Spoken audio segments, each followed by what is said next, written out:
నమస్తే, తెలుగు రాజ్యంకి స్వాగతం. నేను మీ సంధ్య. సూపర్ స్టార్ కృష్ణ గారు అనేక అంశాలకు సంబంధించి ఆద్యుడు అనే విషయం మనందరికీ తెలిసిందే కదా. అంటే తొలి 70mm కావచ్చు, కౌబాయ్ కావచ్చు, కలర్ఫుల్కి సంబంధించుకోవచ్చు, ఇలా అన్ని విషయాలకు సంబంధించి ఆయన మొట్టమొదటి అడుగులు అనేవి ఆయన దగ్గర నుంచి వచ్చిన విషయం అందరికీ తెలిసిందే కదా. మొన్న నవల 2 సినిమాకి సంబంధించి ఒక చిన్న వీడియో చేయడం జరిగింది. ఈ నేపథ్యంలో నేను శ్రీకాంత్ గారిని అడిగాను, సార్ మరి నవల 2 మూవీ చేసిన దాంట్లో కృష్ణ గారిది ఏం లేదా అనేసి అని అడిగితే, ఎందుకు లేదండి, ఒక ఫస్ట్ నవల చాలా సూపర్ హిట్ సినిమా ఆయన చేశారు అని చెప్పేసి అన్నారు.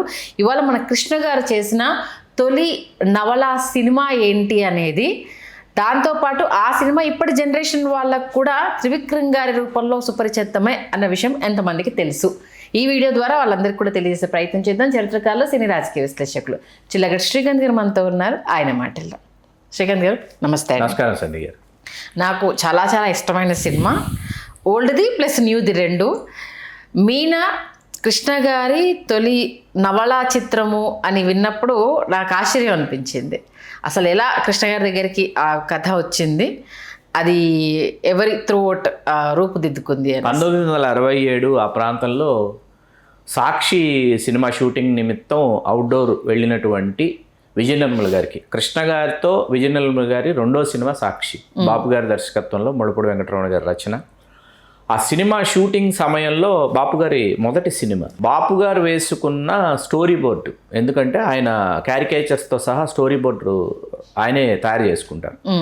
ఆ స్టోరీ బోర్డ్ అంటే ఆ మొత్తం scene by scene, short by short బొమ్మల పుస్తకంలాగా ఆయన వేసుకున్న స్టోరీ బోర్డ్ చూసి ఆవిడ ఆశ్చర్యపోయి, ఆవిడకి దర్శకత్వం మీద ఎక్కడ లేనటువంటి ఆసక్తి బయలుదేరింది. ఆవిడకి బయలుదేరి అక్కడున్న కృష్ణ గారితో, ఆవిడ నాకు దర్శకత్వం చేసేయాలని ఉంది అని అన్నారంట. అంటే ఇప్పుడే నీకు నటిగా మంచి పేరు వస్తుంది, మంచి పాత్రలు వస్తున్నాయి, మంచి సినిమాలు చేస్తున్నావు, అప్పటికి వాళ్ళిద్దరి మధ్య ఏ అనుబంధం లేదు, కొంచెం కుదురుగా ఆలోచించు, కావాలంటే పరిశీలించు, ఒక వయసు వచ్చిన తర్వాత నీకు పూర్తిగా నేను దర్శకత్వం చేయగలనన్న నమ్మకం వచ్చిన తర్వాత తప్పకుండా చెయ్యి, భానుమతి గారు వీళ్ళు దర్శకత్వం చేశారు కాబట్టి అని కృష్ణ గారు చెప్పడం. అక్కడే జగన్మోహిని ఆలయంలో వీళ్ళకి పెళ్లి సన్నివేశం ఏదైతే ఉందో ఆ సన్నివేశం చూసే రాజుబాబు గారి గుళ్ళో ఎవరికి పెళ్లి జరిగిన సాక్షి సినిమా అప్పుడు, ఈ సినిమా పెళ్లి కాదు నిజంగా భార్యాభర్తలు అయిపోతారంటే విజయ నిర్మల్ గారు చాలా చిరాకు పడిపోయారంట రాజుబాబు గారి మీద. ఎన్నోరు అది, ఏం మాటలు మాట్లాడుతున్నావు, ఆయనకేమో పెళ్ళి అయి పిల్లలు ఉన్నారు, నన్ను పెళ్లి చేసుకోమంటావేంటి, ఇలా మాట్లాడారంట విజయ నిర్మల్ గారు. నేను చెప్తున్నాను చూడండి అన్నాడంట ఆయన, రాజుబాబు గారు. 1972 వరకు కూడా ఆవిడ గొప్ప పాత్రలు వచ్చాయి, గొప్ప సినిమాలు చేశారు. అయితే ఆ సమయంలో ఏంటంటే ఈ 5 సంవత్సరాల కాలం ఏదైతే ఉందో, ఈ 5 సంవత్సరాల కాలంలో ఏ దర్శకుడు దర్శకత్వంలో ఆవిడ నటిస్తున్నా అసలు దర్శకుడు ఏం చేస్తున్నాడు, వి మధుసూదన్ రావు గారు ఏం చేస్తున్నారు, సిఎస్ రావు గారు ఏం చేస్తున్నారు, దర్శకుడు ఆలోచన విధానం ఎలా ఉంది, దర్శకుడు మూడ్ ఎలా ఉంటుంది, దర్శకుడికి ఏ క్రాఫ్ట్స్ మీద కమాండ్ ఉంటుందని చెప్పి ఆవిడ ఒకవైపు నటిస్తూనే వీటిని ఎక్కువగా పరిశీలించడం మొదలుపెట్టారు. 72లో విచిత్రమైన విషయం ఏంటంటే, ఆవిడ మలయాళంలో నటిస్తున్నప్పుడు ఐవి శేషి గారు, 100 సినిమాలకు పైగా మలయాళంలో దర్శకత్వం వహించిన ఐవి శేషి గారు ఆ సినిమాకి ఆయన కో డైరెక్టర్గా చేస్తూ షరీఫ్ అనే కొత్త రచయితని తీసుకొచ్చి విజయ నిర్మల్ గారికి కథ వినిపించాడట. ఒకసారి కథ వినండి ఎలా ఉంటుందో అని. ఈ ఐవి శశి గారికి ఏంటంటే ఆయన డైరెక్టర్ అయిపోదామని. ఓకే, ఆవిడ విని భలే ఉంది, నేనే డైరెక్షన్ చేస్తానన్నారు ఆవిడ అని. ఆ సినిమా పేరు కవిత, మలయాళంలో కవిత అని ఒక సినిమా చేశారు. రాఘవన్ మాస్టర్ అని నీలక్కుయిలే ఈ సినిమాలకు సంగీతం చేసి ఆయన అసలు వెళ్ళిపోయారు, సంగీతం చేయని ఇంకా అని చెప్పేసి. అలాంటి గొప్ప సంగీత విద్వాంసుడిని తిరిగి తెచ్చుకుని ఆవిడ సంగీతం చేయించుకుని గొప్ప పాటలు చేయించుకుని కవిత చాలా బాగా తీశారు మలయాళంలో. ఫస్ట్ ఆవిడ మలయాళంలో డైరెక్ట్ చేసి అక్కడ హిట్ కొట్టారు ఆవిడ. ఓకే, ఎందుకంటే శారద గారు తర్వాత విజయ నిర్మల గారు ఆ సమయంలో ఏంటంటే మలయాళంలో వాళ్ళు అసలు చాలా ఎక్కువ సినిమాలు, గొప్ప సినిమాలు చేస్తున్నటువంటి ఒక స్వర్ణయుగం వాళ్ళ వరకు అది. అంటే వాళ్ళు ఏ పాత్ర పోషించలేదో, శారద గారు ఏ పాత్ర విజయ నిర్మల్ గారు పోషించలేదో చెప్పడం కష్టం. అంత గొప్ప పాత్రలు వాళ్ళని మలయాళ పరిశ్రమలో వెతుక్కుంటూ వచ్చిన సమయం అనమాట. ఆవిడ అక్కడ హిట్ కొట్టిన తర్వాత ఇప్పుడు రచ్చ గెలిచాను ఇంట గెలవాలి ఓకే అని ఆలోచిస్తే ఆవిడ ఆల్ టైమ్ ఫేవరెట్ నవల మీనా, ఎద్దనపూడి సులోచనారాయణ గారి మీనా నవల విజయ నిర్మల్ గారికి ప్రాణం అనమాట. ఈ నవలతో మనం సినిమా చేస్తే చాలా బాగుంటుంది అనేటప్పటికీ ఆ నవల రైట్స్ ఎవరి దగ్గర ఉన్నాయి, దుక్కిపాటి మధుసూదన్ రావు గారి దగ్గర ఉన్నాయి, అన్నపూర్ణ అధినేత. ఆయన వెళ్ళి అడిగితే ఆయన ఆశ్చర్యపోయి అసలు ఏం మాట్లాడుతున్నావు అమ్మాయి, నువ్వు ఎవరిని పెట్టి తీస్తున్నావు సినిమా అన్నారట. ఇంకెవరిని కృష్ణ గారిని, అప్పటికి వీళ్ళ మధ్య అనుబంధం మొదలైంది, ప్రయాణం కొనసాగుతుంది. ఇంకెవరిని కృష్ణ గారిని పెట్టి తీస్తే కృష్ణని పెట్టి సినిమా తీస్తా అన్నాడంట ఆయన. ఓకే. ఏంటండి ఏంటి అంటే, కాదమ్మా కృష్ణ ఏమో ఫైటింగ్లు, అసలు చేజులు, హార్స్ రైడింగ్లు ఇవన్నీ చేస్తున్నాడు కృష్ణ, నువ్వు కృష్ణని పెట్టి తీస్తానంటావేంటి? మేము నాగేశ్వరరావు గారితో చేద్దామని కొనుక్కొని నాగేశ్వరరావుతోనే చేద్దామా వద్దని ఆలోచిస్తున్నాము. ఆడుతుందా ఆడదా, అసలు ప్రేక్షకులు దీన్ని ఆమోదిస్తారా ఆమోదించరా అని దుక్పాటి మధుసూదన్ రావు గారికి ఒక నవల కొన్నా, లేకపోతే ఏదైనా కథావస్తువు అనుకున్నా ఏంటంటే నెలల తరబడి సంవత్సరాల తరబడి దాని గురించి ప్రతిరోజు చర్చలు ఉంటాయి. దానికోసం ఒక టైం టేబుల్, ఒక దానికోసం ఆయన పెట్టుకుంటారు, షెడ్యూలింగ్ చేసుకుంటారు. అనుకుంటున్నాము, నువ్వు నాకు తెలిసి ఈ నవలలో హీరో పాత్ర సినిమా మొత్తం పంచికట్టు మీదే ఉండాలనుకుంటానే, కనీసం ప్యాంటు కూడా వేసుకునే అవసరం రాదే ఆ పాత్రకి, ఎలా చేద్దాం అనుకుంటున్నావు అన్నారు. విజయనులు గారు ఏంటంటే అంత క్రితం పోలరంగంలో చేశారు, ఆత్మీయులో చేశారు. ఎందుకు అప్పటి వరకు కృష్ణ గారు కంప్లీట్ అట్లాగా సినిమా మొత్తం పంచికట్టు. ఓకే. పంచికట్టు కట్టారు, కట్టలేదని కాదు, సినిమా మొత్తం పంచికట్టుతో. అంటే 72 అనేటప్పటికి కృష్ణ గారు back to back daring dashing, అసలు హీరోయిజము, అసలు ఆ గెటప్ ఈ గెటప్, అలాంటి ఒక టైం అనమాట. యాక్షన్, అడ్వెంచరస్, థ్రిల్లర్స్ ఇన్ని చేస్తున్నారు ఆయన. ఏ ప్రయోగం చేయటం లేదో చెప్పడం కష్టం, అలాంటి ప్రయోగాలన్నీ చేస్తున్నటువంటి సమయం అది.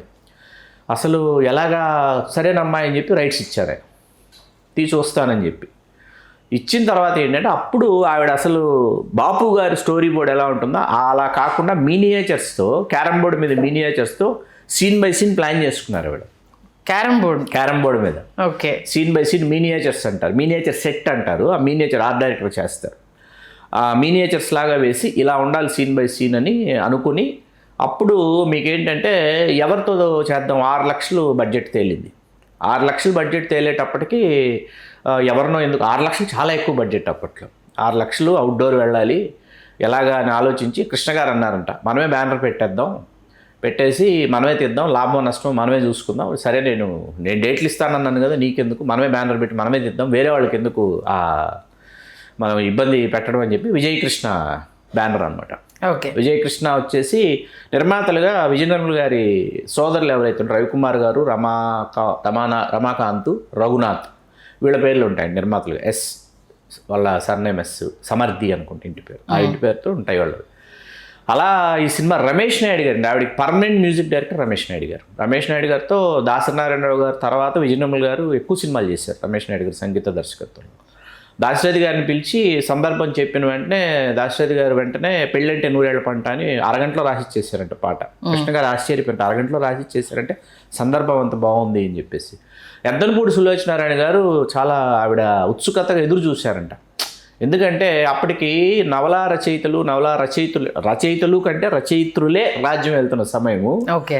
వాళ్ళకేంటంటే వాళ్ళ సినిమాలు తీసుకుని రైట్స్ ఇచ్చిన తర్వాత ఏంటంటే వాళ్ళు వెళ్ళి చూసిన తర్వాత నవలలో ఉన్నటువంటి సారం కంటే వేరేలాగా సినిమా కనిపిస్తే ఉస్సూరుమని నిట్టూర్పులు విడిచి వచ్చేవాళ్ళంట. అలా ఈవిడ మహిళా దర్శకురాలు, మొదటి సినిమా తెలుగులో ఒక సుప్రసిద్ధ కథానాయకి విజయనిర్మల చేస్తోందంటే ఎలా చేస్తోందని ఈవిడ ఎద్దనపూడి సులోచనారాయణ గారు ఎదురు చూస్తున్నారంట. కృష్ణ గారు మొట్టమొదట ఆయన స్వగ్రామంలో షూటింగ్ చేసిన సినిమా మీనా అండి. మీనాకున్న ప్రత్యేకతలు ఏంటంటే కృష్ణ గారు నటించిన మొదటి నవలా చిత్రం. ఆయన స్వగ్రామం బుర్రిపాలెం వెళ్ళి సగానికి పైగా సినిమా బుర్రిపాలెంలో చేసి మిగతాదంతా వాహిని స్టూడియోలో చేశారు. కృష్ణ గారు ఎంత బాగుంటారంటే ఈ సినిమాలో చాలా బాగుంటారు. ఈ సినిమాకు సంబంధించి విజయనిర్మల్ గారు ఏంటంటే ఒక కీలకమైన పాత్రకి ఎస్వి రంగారావు గారిని అనుకుని ఎస్వి రంగారావు గారితో మాట్లాడారు. ఇంకా మనకి సూర్యకాంతం గారు, అల్లు రామలింగయ్య గారు, వీళ్ళందరూ ఉంటారు, చంద్రకళ గారు, వీళ్ళందరూ చాలా బాగుంటుంది సినిమా. ఎస్వి రంగారావు గారు చెప్పేశారు, వెళ్ళిపోయి కథ అంతా చెప్పేసి ఆయన పాత్ర చెప్పేసి వచ్చేసి షూటింగ్కి వెళ్ళాలి. ఎస్వి రంగారావు గారు చనిపోయారు హఠాత్తుగా. చనిపోయేటప్పటికి అబ్బా అసలు ఈ పాత్ర రంగారావు గారు రంగారావు గారు నేను డైరెక్ట్ చేస్తుంటే అని ఆవిడ చాలా బాధపడిపోయి ఇప్పుడు ఇంకేం చేస్తామని గుమ్మడి గారు వచ్చారు. ఫాదర్ క్యారెక్టర్ గుమ్మడి వెంకటేశ్వరరావు గారు వచ్చిన తర్వాత ఏంటంటే మొదటి రోజే ఫస్ట్ డే షూటే గుమ్మడి గారి మీద 6 సీన్లు తీసేశారు. తీసేసేటప్పటికి గుమ్మడి గారు కన్ఫ్యూజ్ అయిపోయి అంటే షూటింగ్ జరుగుతున్నప్పుడు కోపం వచ్చిన ఆర్టిస్ట్ ఏంటంటే ఎక్స్ప్రెస్ చేయలేరు. ఈ ఎక్స్ప్రెషన్ ఇవ్వండి, ఈ షాట్ పెట్టాను, క్లోజ్ షాట్ పెట్టాను, మిడ్ షాట్ పెట్టాను, సజెషన్ పెట్టాను అని చెప్పి చేంజ్ చేసుకుంటుంది. 6 సీన్లు అయిపోయినప్పటికీ గుమ్మడి గారు మేకప్ తీసేశారంట. కోపం వచ్చేసేది ఆయన. ఒక ఆర్డర్ లేదు, పాడలేదు, ఏంటమ్మాయి నువ్వు ఫస్ట్ టైం డైరెక్షన్ చేస్తా, నాకు అసలు అర్థం అవ్వట్లేదు, నేను ఎప్పుడు ఇంత కన్ఫ్యూజ్ అవ్వలేదు, నేను వెళ్ళిపోతున్నాను, నేను వెళ్ళిపోయాడంట. వెళ్ళిపోతే 6 సీన్లు వెళ్ళి 6 సీన్లు ఎడిట్ చేయించి ఆయన తీసుకొచ్చి ఇప్పుడు చూడండి అని చెప్పి 6 సీన్లు చూపించిందండి. చూపించిన తర్వాత ఇంత బాగా తీసావా నీ పని రాక్షస్, నువ్వు ఏం చేస్తున్నావు నాకు అర్థం కాలేదు, ఇంకా బాగా చేస్తాను కదా అర్థమయ్యేలాగా చెప్తే అని బాగా తీసావు అని ఆయన చెలరేగిపోయాడంట పాత్ర. ఈ సినిమాకు మెయిన్ మదర్ క్యారెక్టర్ అంటే ఎంత రూలింగ్ గా ఉంటుంది అనేది. ఆ పాత్రను పోషించడంలో ఆవిడ దిట్టండి. ఎందుకంటే మనకి జీవరలక్ష్మి గారు ఉండేవారు, లేత మనసులో ఆ సినిమాలో జీవరలక్ష్మి గారు చేశారు. అవును, జీవరలక్ష్మి గారి తర్వాత అంత గొప్పగా పాత్రలు చేసింది మళ్ళీ ఎస్వరలక్ష్మి గారే. చాలా అద్భుతంగా చేసేవారు ఎస్వరలక్ష్మి గారు. తర్వాత మనకి ముద్దుల కృష్ణయ్య సినిమాలో కూడా రాధా మదర్ గా చేశారు, చాలా సినిమాలు చేశారు ఆవిడ ఎస్వరలక్ష్మి గారు. బొమ్మ బురుసలు ఆవిడే చలంగారు అత్తయ్య అనమాట. అసలు అద్భుతమైన పాత్రలు చేశారు. మదర్ క్యారెక్టర్ గాయని నిర్మలమ్మ గారు చేశారు, చాలా ఎంగేజ్ నిర్మలమ్మ గారిది కదా. నెక్స్ట్ సిస్టర్ క్యారెక్టర్ వచ్చేసి చంద్రకళ గారు. ఎంత ఒదిగిపోయారంటే సీరియస్లీ అబ్బా అన్నచాటి చెల్లంటే ఇలానే ఉంటుందేమో అన్నంతగా. నెక్స్ట్ అల్లు రామలింగయ్య గారు అంటే కృష్ణ గారి క్యారెక్టర్ ఎలా ఉంటుంది అనేది ఈచ్ క్యారెక్టర్ సినిమాలో ఆయన తోటలోకి వచ్చేసి ఆయనకు తెలియకుండా మాట్లాడుకుంటూ వంకాయలు పూలు ఇవన్నీ కోసేసుకొని దాంట్లో అదే పైన ఉత్తరీయంలో దాంట్లో వేసేసుకుంటే ఈయన అంటే చెల్లెలికి సంబంధం చూశాను, నీకు కూడా ఒక సంబంధం చూసాను, ఇదంతా మాట్లాడుకుంటూ కృష్ణ గారు ఒకటేసారి సీరియస్ అయిపోతారు. ఆయన పిలిచి ఏంటండి ఇది అక్కడ పడేసేయండి అని అంటే ఈయన ఎక్స్పెక్ట్ చేయరు కదా కృష్ణని ఇంత హార్ష్ ఉండదు అనేసి అని అన్నీ అక్కడ పడేసిన తర్వాత ఇప్పుడు అది మన టవల్ని ఓపెన్ చేయండి అనే తర్వాత ఈయన తీసి పెట్టేస్తే ఇది మీకు గౌరవంగా ఉంటుంది, మీరు తీసుకున్న దానికన్నా నేను పెట్టేది ఇంకెక్కువ ఉంటుంది అంటే అబ్బా ఇది కదా కృష్ణ గారి క్యారెక్టర్ నిజ జీవితంలో ఆయన పాత్ర కూడా అదే సినిమాలో విజయ్ అంత చక్కగా చూపించారు ఆయనని అనేసి అనిపిస్తుంది. నిజ జీవితంలో ఆయన పాత్ర కూడా అదే, కృష్ణ గారి మనస్తత్వం కూడా అదే అండి. అజాత శత్రువు అని కృష్ణ గారిని ఒక్కరినే ఎందుకు తెలుగు సినిమా పరిశ్రమలో చెప్పారు చెప్పండి? ఎందుకంటే ఏ ఒక్క సినిమాకి అండి బయట నిర్మాతలు ఆయనతో సినిమాలు తీసిన వాళ్ళల్లో ఏ ఒక్కరు ఆయనకి పూర్తిగా రెమ్యునరేషన్ ఇవ్వలేదు. కృష్ణ గారికి రెమ్యునరేషన్ మాట్లాడుకున్న రెమ్యునరేషన్ అంటే కాసేపు పక్కన పెడదాం.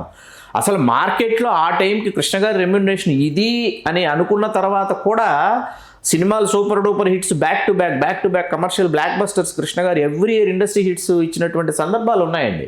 మనం చాలాసార్లు చెప్పాం కృష్ణ గారి గురించి చర్చ జరగాల్సినంత చర్చ జరగాలి అని ఎప్పుడు ఎందుకు చెప్తామంటే బాధాకరమైన విషయం. కృష్ణ గారికి సంబంధించి చర్చ ఎందుకు జరగదు? 350 సినిమాల్లో నటించి ఒక స్టూడియో అధినేత, ఒక ఎడిటరు, ఒక ప్రొడ్యూసరు, ఒక రైటరు, ఒక డైరెక్టరు, ఒక స్టార్ హీరో, ఆయన గురించి ఎందుకు చర్చ జరగదో నాకైతే అర్థం కాదనమాట. రీసెంట్గా మంజుల గారు కృష్ణ గారు ఇంటర్వ్యూ చేసిన ఒక ఇంటర్వ్యూ అదే ఆ వీడియోలో అదే నాన్న నీకు ప్రొడ్యూసర్లు డబ్బులు ఇవ్వకపోతే నువ్వు ఎందుకు అడగలేదు అని అంటే పర్లేదు తల్లి దేవుడు నాకైతే ఇచ్చేంత అయితే ఇచ్చాడు కదా, ఇవ్వని దానికోసం నేను ఎందుకు ఇది అలా ఉన్నారు కాబట్టి నాన్న మేము ఇప్పుడు ఇలా ఉన్నాము, మీ దగ్గర నుంచి ఇంత నేర్చుకున్నాము, మాకు సంఘంలో అంత గౌరవం వచ్చింది అని. రావాల్సిన గౌరవాలు పురస్కారాలు రాలేదండి. గౌరవ డాక్టరేట్లు కానివ్వండి, రఘుపతి వెంకయ్య నాయుడు పురస్కారమే ఇవ్వలేదు ఆయనకి, ఎందుకంటే దౌర్భాగ్యం ఇంకొకటి లేదు.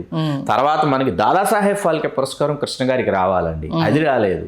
చాలా బాధాకరంగా ఉంటుంది. రమేష్ నాయుడు గారు చేసిన గొప్ప పాటలు ఏంటంటే ఈ సినిమాయే కాదండి, మీనాయే కాదు, తర్వాత దేవదాసు కూడా కృష్ణ గారు, విజయనిర్మల గారు, జయంతి గారు చేసిన దేవదాసు కూడా చాలా గొప్ప పాటలు చేశారు ఆయన.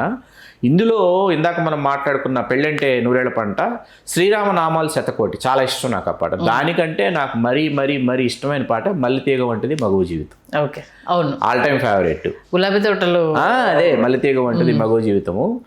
మీకు అప్పుడు సినిమా పూర్తి అయిపోయింది, వీళ్ళు వాహినిలో ఎన్ని రోజులు చేశారు? 35 రోజులు చేశారు. 35 రోజులు షూటు, 17 రీళ్ళు వచ్చింది సినిమా. వచ్చిన తర్వాత ప్రివ్యూ వేశారు. అప్పుడేంటి డిస్ట్రిబ్యూటర్కి ప్రివ్యూ వేయాల్సిందే ముందు, మొత్తం కాపీ ఫస్ట్ కాపీ రెడీ అయితే ఫస్ట్ కాపీ రెడీ అయిన వెంటనే డిస్ట్రిబ్యూటర్స్ చూసి ఆ పాట తీసేయండి, ఆ సీన్ తీసేయండి అంటే దాన్ని రాసుకుని పాటించేటటువంటి ఒక సంప్రదాయం అప్పుడు.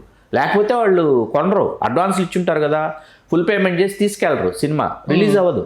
వచ్చి ఆ శ్రీరామనామాలు శతకోటి పాట తప్ప సినిమా అంతా బాగుంది, ఆ పాట తీసేయండి అన్నారంట. ఓకే, ఇప్పుడు విజయనిర్మల గారు సస్యమే ఆ పాట అద్భుతమైన పాట, సంగీతపరంగా, సాహిత్యపరంగా, చిత్రీకరణ పరంగా నేను తీయను, చూస్తా లేకపోతే లేదు, అలాగే విడుదల చేస్తున్నావు అని చెప్పారు ఆవిడ.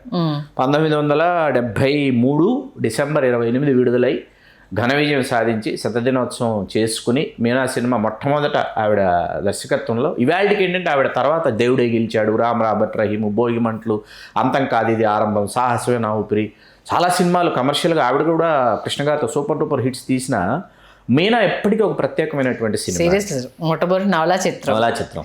మొట్టమొదటి డైరెక్టర్ గా తెలుగులో. ఆవిడ తెలుగులో రావడము, వాళ్ళ ఊళ్ళో షూటింగ్ చేయడం, బుర్రిపాలెం వాళ్ళ కృష్ణ గారి ప్రొడక్షన్ సంస్థను ఆవిడ నిర్మించడం ఆవిడ అనేది, సొంత నిర్మాణ సంస్థ ఇద్దరు కలిసి సంయుక్తంగా నిర్మించడం అనేది ఫస్ట్ సినిమానే శత జయంతి జరుపుకోవడము అనేది. తర్వాత ఈ సినిమా రిఫరెన్స్ మీద త్రివిక్రమ్ గారు ఇంకో విషయం తెలుసా, కృష్ణ గారి 96వ సినిమా అండి ఇది. ఇదా? ఓకే. అప్పటికి కృష్ణ గారును విజయ నిర్మల్ గారు ఎన్ని సినిమాల్లో హీరోయిన్లుగా చేశారని అడగాలి. మీనా ఎన్నో? 26. ఇది 26వ సినిమా వాళ్ళిద్దరు సాక్షి రెండో సినిమా. 60 ఏళ్ళు సాక్షి, 73. 6 ఏళ్ల కాలంలో 26 సినిమాలు చేశారు ఇద్దరు. ఓకే. ఇది 26వ సినిమా. అంటే ఆల్మోస్ట్ ఆల్ మీనా తర్వాత 26 సినిమాల తర్వాత వీళ్ళ మధ్య అనుబంధం అనేది బలపడిపోయింది ఆల్మోస్ట్. మన త్రివిక్రమ్ గారు ఈ సినిమా రిఫరెన్స్ మీదనే సమంత నితిన్తో తీసారా? అప్పుడు దాన్ని ఎంత అద్భుతంగా తీశారు 2016లో. ఇది 2016 దీన్ని అంత అద్భుతంగా. కోయిన్సిడెంట్ ఏంటంటే తల్లి డైరెక్ట్ చేసిన సినిమాలో ఏంటిది ఇది కొడుకు యాక్ట్ చేయడం, అదే స్టోరీలో నరేష్ గారు తండ్రి క్యారెక్టర్ చేయడం. నిజంగా అది చాలా గమ్మత్తుగా ఉంటుంది. మీకేంటంటే 45 సినిమాలండి, సుమారు 45 సినిమాలు. ఎందుకంటే ఆవిడ పేరు వేసుకొని సినిమాలు ఉన్నాయి, వాటి మనం ఇక్కడ ప్రస్తావించకూడదు. దర్శకత్వం చేసే సినిమాలు పేరు వేసుకోకుండా ఆ రెండు, ఒకటేమో వీరామచంద్రరావు గారి ఖాతాలో ఉంటుంది ఒక సినిమా, వీరామచంద్రరావు గారు చనిపోయిన తర్వాత చేశారు. కృష్ణ గారు, కేఎస్ఆర్ దాస్ గారు, విజయ నిర్మల్ గారు చేశారు. ఆ సినిమా పేరు ఇప్పుడు చెప్పచ్చు, అల్లూరి సీతారామరాజు. తర్వాత విజయ నిర్మల్ గారు అంటే డైరెక్టర్గా పేరు ఉండదు. ఓకే. 100వ సినిమా కృష్ణ గారికి. వీరామచంద్రరావు గారు దర్శకులు, దేవుడు చేసిన మనుషులు లాంటి బ్లాక్ బస్టర్ ఇచ్చిన వీరామచంద్రరావు గారు సగం జరుగుతుండగా చనిపోయారు ఆయన, అస్వస్థతకు గురై. కాబట్టి ఏంటంటే చింతపల్లి, పాడేరు అక్కడికి వెళ్ళిపోయారు వీళ్ళు.